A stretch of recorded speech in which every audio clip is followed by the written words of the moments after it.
우리 진실하시고 신실하시고 우리에게 가장 좋은 것을 주시는 우리 하나님께 늘 우리의 삶을 맡기고 살아가는 것이 가장 지혜로운 삶인 줄 믿습니다.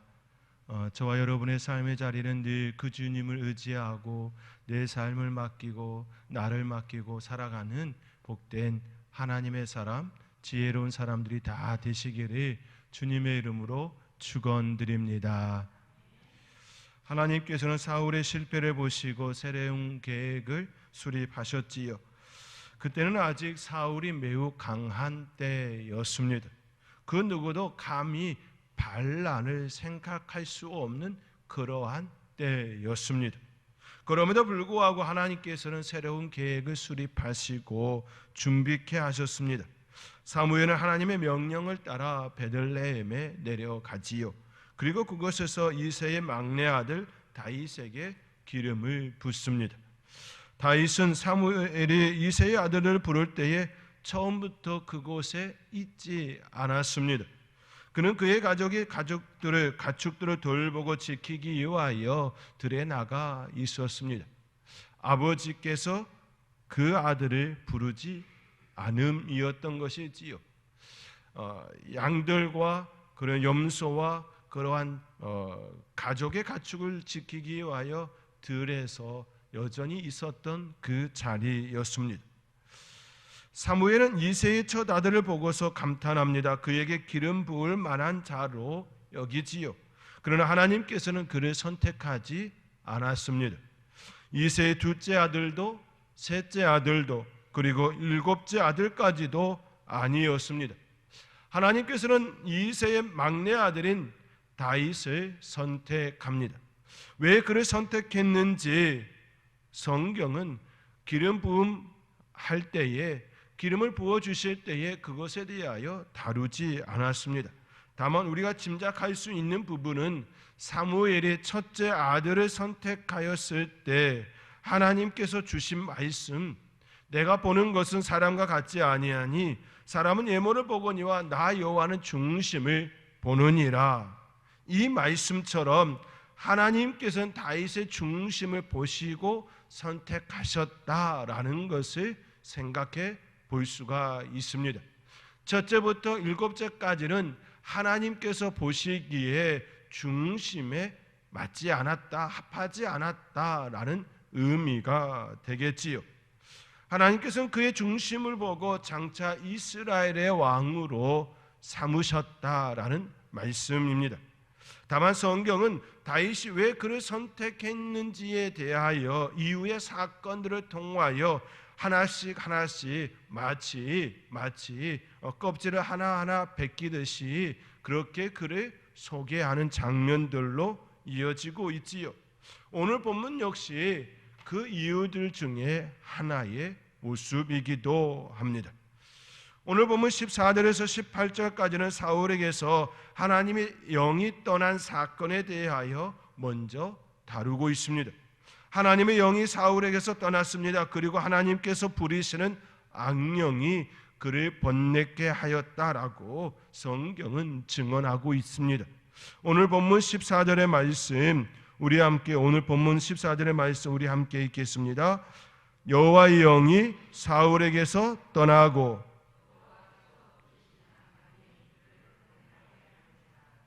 아멘. 계속된 사울의 실패는 하나님으로부터 멀어지게 하였습니다. 다시 말해 사울은 계속된 사건들 속에서 하나님보다 자신을 높이려 한 행동들로 인하여 하나님으로부터 멀어지게 되었습니다. 하나님의 영이 그를 떠난 이유도 여기에 있었습니다. 하나님보다 더 높아지려는 사울의 그 행동들은 결국 그의 실패였다라는 말씀입니다. 하나님께서 이스라엘 백성들을 적으로부터 구원해 주셨지만 사울 그 자신에게는 결코 영광이 임하지 않게 되었지요. 하나님께서 분명 이스라엘에 승리를 주셨습니다. 전쟁 가운데 승리를 주셨습니다. 그러나 그 전쟁의 영광을 사울이 취하지 못하도록 하셨지요. 이스라엘 백성들을 구원해 주셨지만, 그 전쟁의 승리를 그들에게 주셨지만 결코 사울에게는 영광을 허락하지 않았다라는 말씀입니다. 우리는 여기서 한 가지 더 생각해야 할 점이 있지요. 하나님의 영이 그에게서 떠났다고 하는 말씀에 대해서 별도의 설명이 필요 없을 겁니다. 왜냐하면 하나님보다 자신을 높이려 했던 그 모습들로 인하여 하나님의 영이 그를 떠났다라고 하는 것에 대하여 모두가 그렇지라고 받아들일 수 있는 내용이기 때문이지요. 그러나 하나님께서 부리시는 악령이 그를 번뇌케 했다라고 하는 이 말씀에 대하여서는 의구심을 품게 될 것입니다. 이 문장에는 두 개의 명제로 나눌 수 있지요. 하나는 하나님께서 악령을 부리신다라고 하는 명제와 악령이 사울을 번뇌케 했다라고 하는 명제가, 두 개의 명제가 그 안에 들어가 있지요. 이것에 대하여 하나님께서 악령을 부리신다라고 하는 것에 대하여 하나님의 악령을 부리신가? 정말로 그렇게 하는 게 맞는가라고 하는 의구심이 들게 되는 것이지요. 하나님은 선한 분, 하나님은 정의로운 분, 하나님은 공의로우신 분인데 어찌 그 하나님께서 악령을 부리신다는 말인가라고 의구심을 갖게 되는 부분일 겁니다. 첫 번째, 그 명제에 대하여 풀이함은 이렇습니다. 하나님께서는 복과 화, 은혜와 저주를 주관하시는 하나님이시지요. 하나님께는 심판의 하나님 뿐만 아니라 복을 주시는 하나님, 그 하나님의 존재가 그 안에 있다라는 말씀입니다. 우리는 종종 하나님의 심판과 저주에 대하여 관가할 때가 있습니다. 하나님께서는 죄에 대하여 심판하시는 하나님이시지요. 공의로운 하나님이시라고 하는 것, 정의의 하나님이시라고 하는 그 말 속에는 하나님의 저주, 하나님의 심판이 함께 포함되어져 있는 내용인 것이지요. 하나님의 심판을 얘기할 때는 반드시 따라오는 것이 하나님의 분노, 하나님의 화, 하나님의 저주도 함께 포함되어진 말씀이라는 사실입니다. 하나님께서 부르시는 악령이라고 하는 이 표현은 결국 하나님의 심판과 하나님의 저주, 하나님의 분노, 하나님의 화에 대한 내용을 품고 있다라는 내용입니다. 하나님께서 소돔과 고모라의 악함을 보시고 유황불로 그 땅을 심판하셨습니다. 하나님을 떠난 자들의 죄악이 넘치게 되었을 때에 물로 심판하셨습니다. 하나님은 이 땅에 물로서 심판하셨습니다. 하나님의 저주이지요. 하나님의 심판입니다. 하나님의 분노이고 하나님의 화입니다. 하나님께서 부르시는 악령이라고 하는 이 표현 역시 하나님의 심판과 저주, 악한 자들에게 내리시는 분노와 같습니다. 하나님을 떠난 사울의 그 모습에 하나님께서 저주를 행하셨다, 하나님께서 심판을 내리셨다, 하나님께서 악함으로 그에게 역사하셨다라고 하는 그런 의미가 되는 것이지요. 그러므로 이분법적으로 하나님과 악한 신의 대결로 해석하려는 모든 가능성이 배제되어야 한다라는 말씀이 되는 것입니다. 하나님께서 부르시는 악령이라고 하는 이 말 속에 우리가 품어야 하는 것은 하나님의 심판, 하나님께서는 악한 자들에 대하여서 심판하신다라고 하는 그 정의가 우리 안에 정리가 되어야 한다라는 말씀이기도 합니다. 그러므로 우리 마음속에 하나님과 악한 신에 대한 대결로 그러한 구도를 만들어 접근하는 것은 결코 바람직한 개념이 아닙니다. 우리 하나님은 심판도 내리시고 또한 복을 주시는 그런 하나님, 하나님 편에 있는 자들에게 철저하게 지키시고 보호하시는 그러한 하나님, 그렇지만 하나님을 떠난 자들, 악한 자들, 죄 가운데 있는 자들에 대하여서는 심판하시고 그들을 저주하시고 그들을 어려운 자리로, 고난의 자리로, 고통의 자리로 몰아낼 수 있는 그런 하나님, 그런 하나님이심을 우리가 기억해야 한다라는 말씀이 되는 것이지요. 또한 두 번째 명제 역시 하나님께서 사울을 내버려 두셨다라는 의미로 접근이 됩니다. 하나님께서는 애굽 땅에서 고통받고 있는 이스라엘 백성들을 위하여 모세를 보내지요.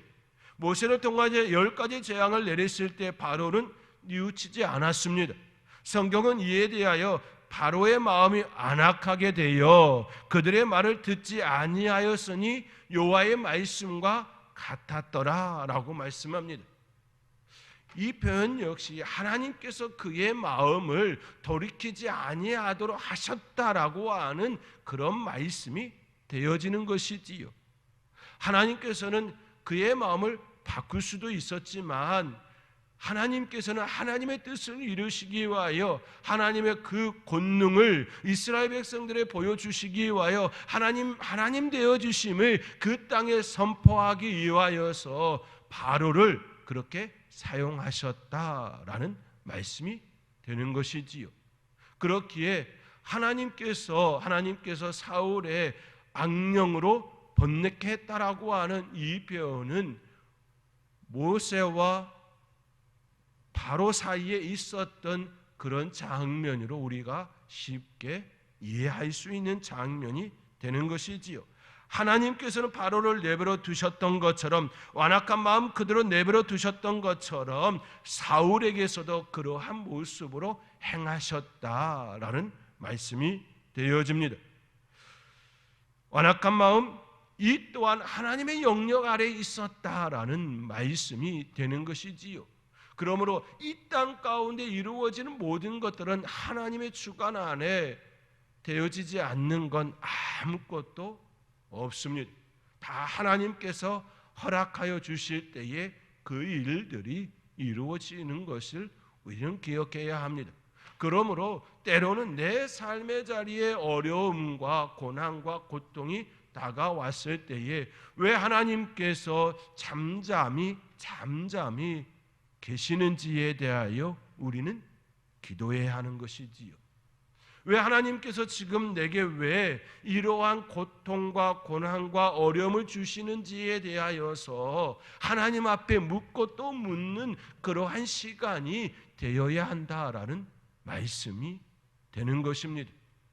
그러할 때에 그 물음을 하나님 앞에 갖고 나아갈 때에 하나님께서는 우리에게 가장 선하고 좋은 모습으로 알려주시고 깨닫게 하시고 또 우리로 하여금 뉘우쳐야 할 부분은 뉘우치게 하시고 또 강하게 할 부분은 하나님께서 강하게 연단하시는 시간으로 삼으시는 것이지요. 그러므로 우리의 바람직한 모습은 하나님 왜 이러한 일을 내가 겪어야 합니까? 라고 불만과 불평의 목소리가 아니라 하나님 이것을 통하여 나를 어떻게 하시기를 원하시는지 내가 깨닫고 그 모습으로 나아가기를 원합니다 라고 하는 그런 고백이 따라야 한다라는 말씀입니다. 네, 하나님의 은혜를 바라보며 하나님의 역사를 바라보며 하나님 앞에 그렇게 나아갈 수 있는 저와 여러분이 되어질 수 있기를 주님의 이름으로 축원드립니다. 두 개의 명제로 구성되어 있지만 결국 크게 보면 하나의 명제임을 보게 됩니다. 그 명제는 결국 하나님께서 사울을 심판하셨다라는 말씀으로 귀결됩니다. 우리는 그 하나님을 두려워할 줄 알아야 합니다. 결국 사울의 실패는 물질이 사라지는 실패가 아니었습니다. 사울의 실패는 권력이 사라지는 실패도 아니었습니다. 사울의 실패는 하나님을 떠난 실패였습니다. 그의 실패는 그 어떤 실패보다 더 무서운 실패였고 가장 처참한 실패였습니다. 하나님으로부터 벌어진 그 실패보다 더 큰 실패는 없습니다. 그러나 그는 여전히 왕의 자리에 있었고, 여전히 권력을 가진 자에 있었고, 여전히 통치하는 자에 있었기 때문에 하나님께서 나를 버렸다라고 하는 그런 생각을 하지 않았을 수도 있었을 것입니다. 그렇게 더 무서운 시간이라는 것입니다. 악인의 잘됨은 그래서 그것이 더 무서운 심판이 될 수 있는 것입니다. 하나님께서 사랑하는 자를 어렵게 하는 건 오히려 그를 가장 사랑하고 있는 모습이라는 것을 우리는 기억할 필요가 있음을 오늘 말씀을 통하여 또 깨닫게 되는 것이지요. 그러므로 눈으로 보기에는 멀쩡한 것 같았으나 실상은 그렇지 않은 처참한 실패였습니다. 우리는 사울을 거울 삼아 진정한 실패가 무엇인지 알고 우리 안에 있어야 할 것이 무엇인지 바로 세우는 저와 여러분이 되어질 수 있기를 주님의 이름으로 권면드립니다. 사울에게서 하나님의 영이 떠나고 그는 번뇌케 되었습니다. 신하들은 그 번뇌로 인하여 고통하는 사울에게 수금을 잘 타는 사람을 소개합니다. 그를 통하여서 음악적 치료가 이루어지기를 권유한 것이지요. 그리하여 사울은 자신을 위하여 수금을 잘 타는 사람을 구하여 데려오랴 명령하지요. 그 명령을 따라 사울 앞에 가게 된 이가 이새의 막내 아들 다윗이었습니다. 오늘 본문 18절의 말씀입니다. 우리 함께 오늘 본문 18절의 말씀 우리 함께 읽겠습니다. 소년 중 한 사람이 대답하여 이르되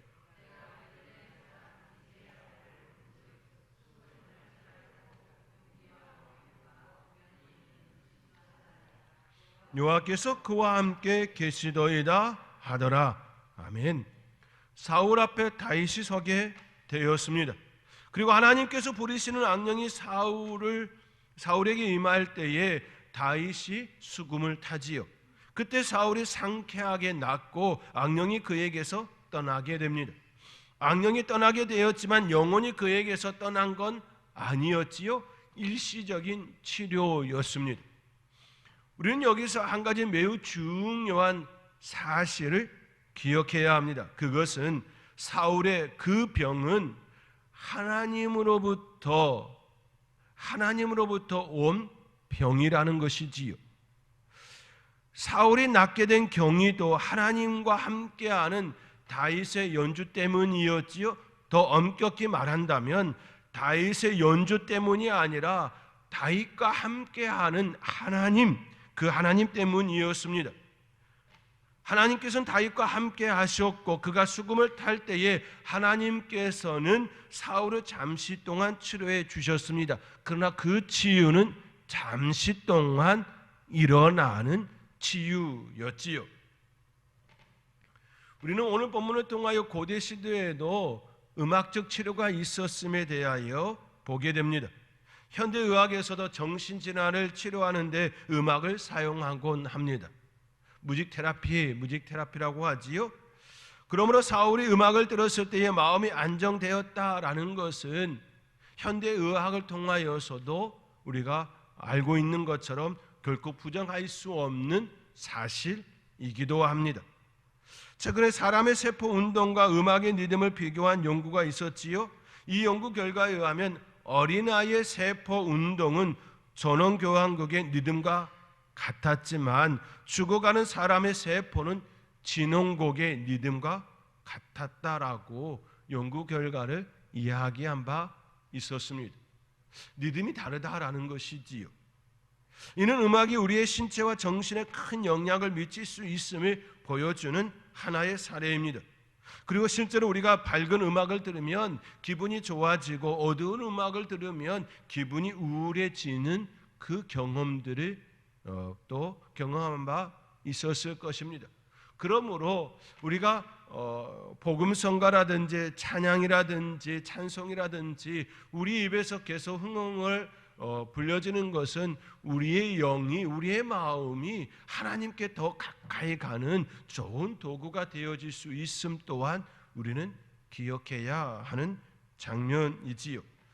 또한 인산모델이 좋은 음악을 듣는 이유도 여기에 있지요. 좋은 음악을 듣는 것은 우리 자신을 정서적으로 안정되게 하고 우리의 영혼과 몸을 건강하게 만드는 하나의 좋은 도구이기 때문입니다. 현대의학적으로 접근할 때에 다윗이 수금을 탈 때에 그가 사울이 낫게 되었다, 치료되었다라고 하는 것에 대하여서도 접근할 수 있는 부분이지요. 그러나 분명한 사실은 이렇게 음악이 또 다윗과 함께하는 그 은혜로 인하여 그가 정서적 안정이나 음악적 치료나 또 하나님의 손길 가운데 치료를 받았지만, 좋은 영향을 받았지만, 그가 하나님을 떠난 죄, 하나님에게서 멀어진 죄, 하나님보다 더 높아지려고 했던 그 죄로 인하여 생긴 그 번뇌는 결코 치유되지 않았다라는 것이지요. 잠시 동안 좋아질 수는 있겠지만 근원적인 치유가 될 수가 없었다라는 말씀입니다. 왜냐하면 당사자가 하나님과의 관계가 온전히 회복되어지지 않았기 때문입니다. 다윗의 연주로 그가 치유가 일어나긴 하였지만 그것은 잠시 동안 받는 위로와 같았습니다. 잠시 동안 받는 치료와 같았습니다.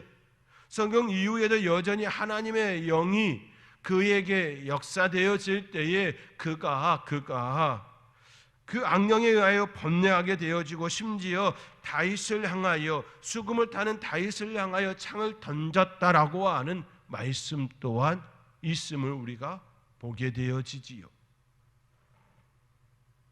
사울은 근원적인 문제에 하나님과의 관계의 회복이 이루어지지 않았습니다. 하나님을 떠남으로 생긴 그 문제는 하나님께 돌아올 때에 치유가 일어나게 되는 것이지요. 그러나 사울은 하나님께 회개하지도 또 돌아오지도 않았습니다. 죄의 문제, 이 문제는 회개하고 자복할 때에 사유하심을 일어나고 회복으로 연결된다라는 사실을 사울의 그 번뇌를 통하여 우리가 영적 깨달음을 가져야 합니다.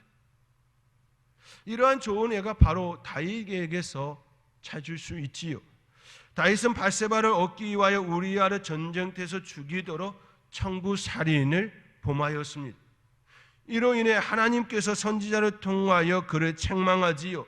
그때 다윗은 하나님께 자신의 죄를 자복합니다. 그는 자신의 죄를 다음과 같이 고백합니다. 무릇 나는 내 죄가를 아오니 내 죄가 항상 내 앞에 있나이다 고백합니다. 뿐만 아니라 내가 죄악 중에서 출생하였으며 어머니가 죄 중에서 나를 잉태하였나이다 라고까지 고백합니다. 다윗은 자신이 지은 죄, 더 나아가 온 죄까지도 고백하지요.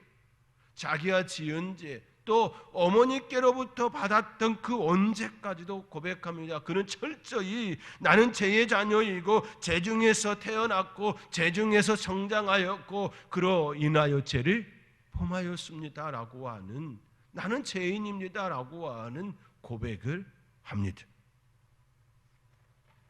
이것이 바로 다윗의 회개이지요. 그러나 사울은 그러한 모습이 일어나지 않았습니다. 사무엘 통해 사울의 잘못을 알려주었을 때에 그가 그때에 하나님 내가 잘못하였습니다, 내가 하나님의 자리에 올랐습니다 라고 고백하였다고 한다면 하나님께서 부리시는 악령이 그에게 임하지 않았을 것입니다. 치유하여 주셨을 것입니다. 이것이 그의 잘못이었고 여전히 죄 중에 있는 상태, 그로 인하여 번민과 그로 인하여 고통을 받는 그의 모습이 되었습니다. 그럼에도 불구하고 하나님과 함께하는 다윗을 통하여 그에게 잠시 동안 쉼을 주시고 평안을 주셨다라는 것에 대하여 우리가 또 한 번 영적인 깨달음을 가져야 합니다. 믿는 자들을 통하여 하나님께서는 하나님을 떠난 자들이 겪는 그 고통에 대하여 잠시 쉼의 자리를 허락해 주신다는 말씀이 되는 것이지요. 우리로 인하여서 믿는 우리를 통하여서 하나님과 함께하는 우리를 통하여서 믿지 않는 그들이 겪는 그 고통으로부터 잠시 쉼을 허락해 주신다는 말씀이 되는 것이지요. 그러므로 우리가 가는 곳에 평화가 임하고 우리가 가는 곳에 안식이 있고 우리가 가는 곳에 평안이 있는 건 우리 하나님께서 우리에게 주시는 축복입니다. 이것이 바로 오늘 본문 가운데서 다윗과 함께 하신다라고 하는 그 의미에 대하여 우리가 우리의 마음속에 품어야 될 메시지이기도 합니다. 결국 두 가지를 생각하게 되어지는 것이지요. 하나는 하나님과의 관계는 반드시 그 당사자가 하나님과의 풀어야 한다라고 하는 한 가지 메시지이고, 또 하나는 메시지는 믿는 자를 통하여 하나님께서 그들에게 잠시 동안 쉼, 안식, 평안을 허락해 줄 수 있다라고 하는 축복의 메시지가 있다라는 사실입니다. 사랑하는 성도 여러분, 하나님을 떠남으로 인하여 생긴 고통은 하나님께 돌아올 때에 온전한 치유가 일어납니다. 그러므로 하나님을 모르는 자들, 하나님을 떠난 자들이 진정한 하나님과의 회복을 위하여서 우리가 그들을 기도해야 되는 이유가 여기에 있는 것이지요. 전도할 문을 열어주소서라고 여전히 표로 이렇게 접근되어져 있는 이 문구에 대하여서 하나님의 말씀에 대하여 우리가 품어야 할 이유인 것이지요. 우리를 통하여 그들에게 하나님의 말씀이 전하여지고 그들이 하나님의 만남으로 인하여 참된 그 안식과 평안을 온전히 누리는 그 은혜가 일어나기 때문입니다. 저와 여러분 가운데에 그러한 은혜의 사람, 그러한 복된 소식을 전하며 또 나로 인하여 내가 가는 곳곳마다 안식과 평안과 은혜가 있는 그런 삶을 살아내는 하나님의 사람 되어지기를 주님의 이름으로 축원드립니다.